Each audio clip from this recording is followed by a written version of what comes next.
एगो सास बिया और दूगो पतोही बाड़ी सन। सास एगो और दूगो पतोह, दोनों पतोहियन में नाई पटले के चलते अलगे अलगे बाड़ी सन। अब सास बिया बेचारी अकेले, तो 15 दिन छोटका में 15 दिन बड़का में रह के खा ले। अब जो छोटका में रही तो तनी ज्यादा खटी, काम ज्यादा करी, बड़का में तनी कम काम करी।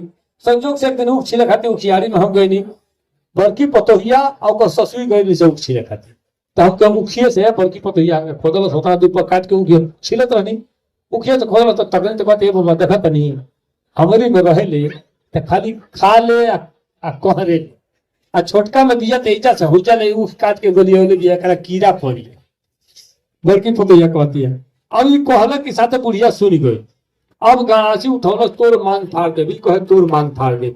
हम रहनी बीचे में, हम दादा अगर ऊ चलौल तो वो हमर है, आई अगर चलल तो हमर है। तो कहती है भले कि तोर फाड़ दे, फाटी हमरे पहले। मान लो उधर से कोई भाज के फेंकिए दे तो बीचे में हम पहले हमरे कटाई, अयो अगर फेंके तो हम ही कटाई। हम गेल गणासी हो जाए छोड़ के घरे आ गई। कविता लिखना, ई कविता सुन ले समय तो नैहर ससुरा केहू दबा नहीं पाई। कहे से सासू पतोही में वो बड़ी गरीब वाला। सास माने जब पतोही के सांस नहीं देवे दे, सास माने जब पतोही का सांस नहीं देवे दे, पतोही माने जब पतोही की तरह वो ही दे। यही सब पतोही कहा जाए। ई कविता सुनने के बाद से नैहर ससुरा केहू दबा ना पाई, एकदम सत्यनारायण कथा की तरह सुनब चले। सुनिए कि सुन भर घर दोनों लड़कवा रहने से आसाम में एगो जगह बा गुवाहाटी। गुवाहाटी में रह के साग भाजी के धंधा फुटपाथ पर करना सब भवन में पटेला, पतोहियन में नहीं पटेला। अब देखिए कि सुन भर घर गए लड़का गुवाहाटी, सास कहे रानी पतोही पुत काटी।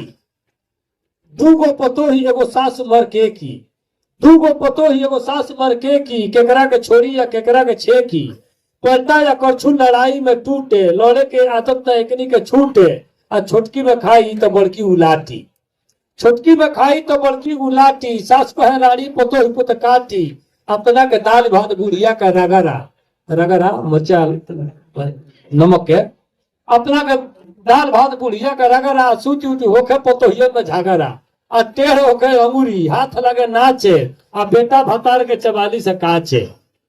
आ गाड़ी उठावना हमार परिपाटी, सास कहे रानी पतोही पुत काटी। भरल बाजारी में लड़े से दूनो, कोनो से कोनो ना मांगे ले नूनो। आउख छिले जाली से एक साथे जहिया, मारी गाड़ी झगड़ा बजड़ जाला तहिया। अब भाजे गणासी कपार चाहे फाटी, सास कहे रानी पतोही पुत काटी। बारी से ई दोनों बड़की पिताहू, बुढ़ियो बोझा पड़ियो ढकचे ले माहू। नतियन के कहेले सुअरी के छावना, नतियन के कहेले सुअरी के छावना। रोजे नुनोर के लगावे ले लावना। गाड़ी में एकरा से केहू ना आटी, सास कहे रानी पतोही पुत काटी। हफ्ता में 3 दिन अलगे बनावे, छोटकी के छोड़े तो बड़की पोलावे। अम्मा जी कहले पर खूब आगरा ले, अंडा उड़ावे को शुरुओं से खा ले। अब बोझा के घेर रोज काट देले छाती, सास कहे रानी पतोही पुत काटी। आ खुश रहे कहियो तो चले ऐठ के, बुढ़िया खुश रहे कहियो तो चले ऐठ के, कहियो चुआवे ले लुका बैठ के। आ लड़का सलाम करे बाहर से आके, कहे उन्हें उफरी पर जाके अपने लड़कवा के। लड़का सलाम करे बाहर से आके, कहे उन्हें उफरी पर जाके। आ हंस के छुपाई वो बोली ना डांटी, सास कहे रानी पतोही पुत काटी, सास कहे रानी पतोही पुत काटी।